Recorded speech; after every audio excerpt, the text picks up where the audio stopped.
मेष राशि के जातकों के लिए साढ़े साती की ये प्रथम ढैया, जिसे हम चढ़ती ढैया कहते हैं, लगने जा रही है। प्रिय दर्शकों, पूर्व में भी मैंने साढ़े साती की बहुत सी चर्चाएं आपके सम्मुख रखी हैं। मैं सदैव कहा करता हूं, ऐसा नहीं है कि साढ़े साती लग जाने का मतलब है कि जीवन बर्बाद हो गया, आदमी रोड पर आ गया। ऐसा नहीं है। बहुत से लोग हैं जो साढ़े साती में ही बुलंदी छूते हैं, क्योंकि यह बात हमेशा हमें ध्यान रखना है कि शनिदेव जब अपना डंडा घुमाते हैं तो केवल और केवल बर्बाद करने के लिए नहीं, वरन कुछ सिखाने के लिए, कुछ बताने के लिए, सही मार्ग दिखाने के लिए, सही मार्ग पर चलाने के लिए। हां, अगर आपकी जन्म कुंडली में चंद्रमा शनि की युति है, अगर आपकी जन्म कुंडली में शनिदेव चंद्रमा को किसी तरह से देख रहे हैं, चंद्रमा आपका पीड़ित है, याद रखिएगा, साढ़े साती हो, ढैया हो, एक ही ग्रह पीड़ित होता है, वो है चंद्रमा। चंद्रमा खराब है कुंडली में तो साढ़े साती और ढैया निसंदेह विचारणीय हो जाते हैं, यहां पर फिर कष्ट होता है। शनिदेव और चंद्रमा का नवम पंचम एकमात्र ऐसा संबंध है जिसमें साढ़े साती और ढैया का दुष्प्रभाव बहुत कम देखने को मिलता है।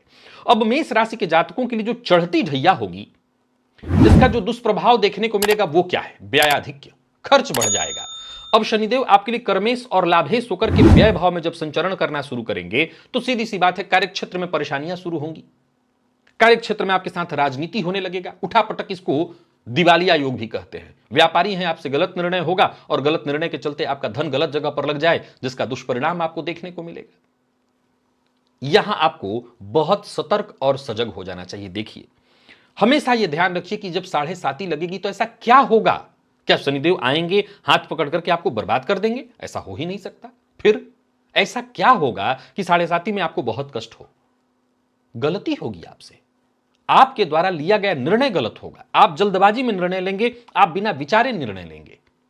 तो मेष राशि के जातकों को कार्यक्षेत्र से संबंधित परेशानी और व्ययाधिक्य की चिंता, यानी खर्च व्यर्थ का व्यय होने लगना, जिसके चलते इस साढ़े साती का पहला प्रभाव देखने को मिलेगा। बारी आती है मीन की, जिसको मध्य ढैया लगने वाली है। यह वो राशि है जिसे सर्वाधिक सतर्कता और सावधानी बरतने की आवश्यकता है। शनिदेव आपके लिए लाभेश और द्वादशेश बनकर के आपकी राशि पर गोचर करना शुरू करेंगे। लाभेश है तो आप ये मान करके चलते हैं कि लाभेश है तो लाभ भी लाएंगे, लेकिन याद रखिए, छठे से छठा होने के चलते स्वास्थ्य में परेशानियों को दिखाता है। और व्ययेश होकर के आपकी राशि पर है, संभवतः दवा इत्यादि में पैसा जाना, व्यर्थ की परेशानियां। और फिर जब वो 90 दिन का समय आएगा, मैं उसकी चर्चा प्रारंभ कर दूंगा आपके लिए। जब आपके नक्षत्र चरण से शनिदेव गुजरना प्रारंभ करेंगे, मैं उसकी चर्चा आगे करूंगा आपके लिए। तो ये वो राशि है जिसको सबसे ज्यादा सावधानी बरतनी है। साढ़े साती का जो दंश झेलना पड़ेगा वो इसी राशि को। अब मैं हमेशा फिर वही बात दोहरा रहा हूं कि जब हम दंश शब्द का इस्तेमाल करते हैं तो बात खड़ा हो जाता है कि डराने का प्रयास किया जा रहा है। नहीं, बताने का प्रयास किया जा रहा है, क्योंकि पहले ही कहा आया हूं कि साढ़े साती वो दौर है जहां मैंने लोगों को अपनी आंखों से बुलंदी छूते देखा है और वहीं लोगों को बर्बाद होते भी। तो सावधान होना बहुत जरूरी है। अगर आपकी कुंडली में चंद्रमा ठीक है, बहुत पीड़ित नहीं है, शनिदेव से दृष्ट नहीं है, तब तो ठीक है, चिंता की कोई आवश्यकता नहीं। पर सावधान होकर के अगर आप सुरक्षित हो जाते हैं तो इससे बेहतर क्या होगा? तो बहुत सावधानी बरतनी है। अभी और चर्चा होगी आगे, पर सावधानी अभी से शुरू करिए। याद रखिएगा, यह याद आपको रखना है कि कभी भी ग्रह एक दिन में कुछ नहीं कर सकता, करता भी नहीं है। हमेशा याद रखिए कि जब नाटक होता है तो नाटक एक ही दिन में नहीं होता। मंचन से पहले उसका रिहर्सल बहुत पहले से शुरू हो जाता है और तब जाकर के अंत में नाटक देखने को मिलता है। तो रिहर्सल शुरू हो जाएगा, आपको रिहर्सल से पहले सावधानी बरतनी है। कुंभ का जिक्र नहीं है इसमें, गौर करिए। ये जो 5 राशियों का जिक्र लेकर के आपके सम्मुख आया हूं, उसमें कुंभ का जिक्र नहीं कर रहा हूं। क्यों? क्योंकि कुंभ की उतरती साढ़े साती है, ज्यादा चिंता की आवश्यकता नहीं है।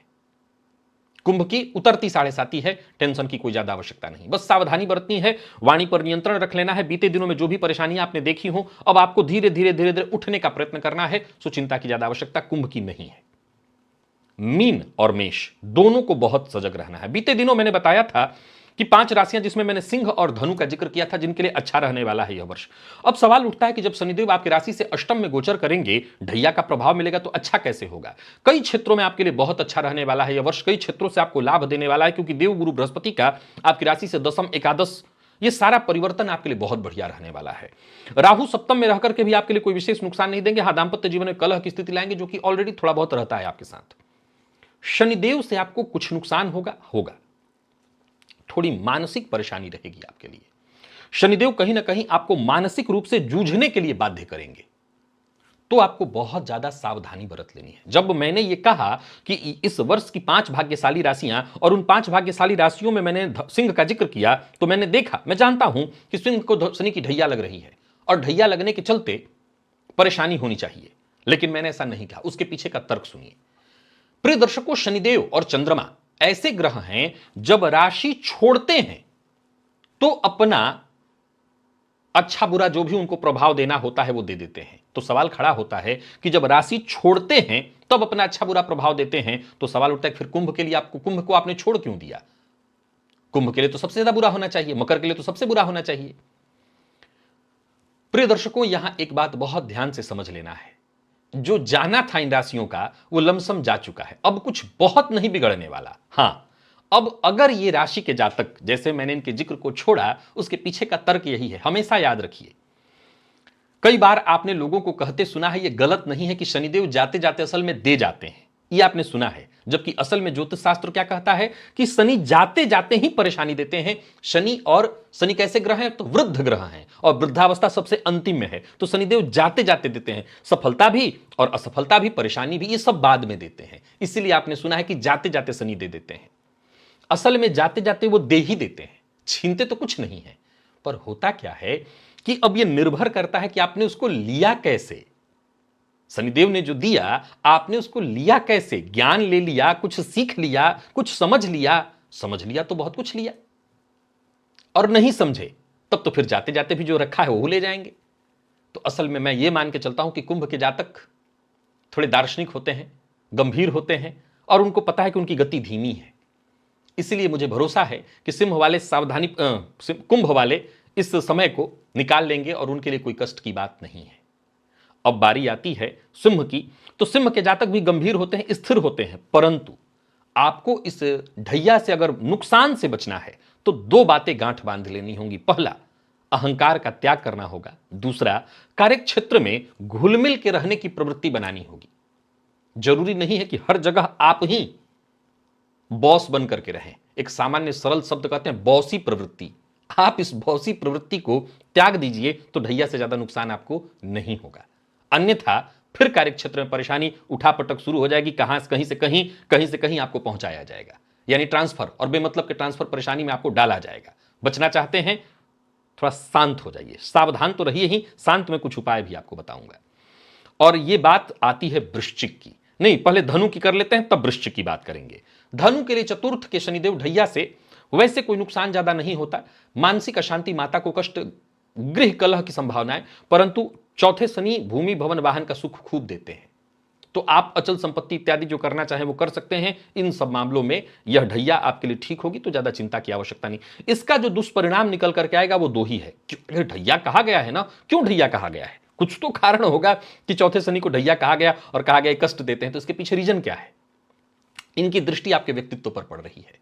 तो वो क्या करेंगे कि हर कार्य ही आपका डिले कर देंगे।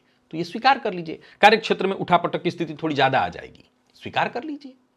स्वीकार रहेगा तो आपको कोई चिंता नहीं। बाकी मैं पहले कहा आया हूं, आपके लिए ठीक है, ज्यादा घबराने की आवश्यकता नहीं है। भूमि भवन इत्यादि, क्योंकि तीसरे का राहु होगा।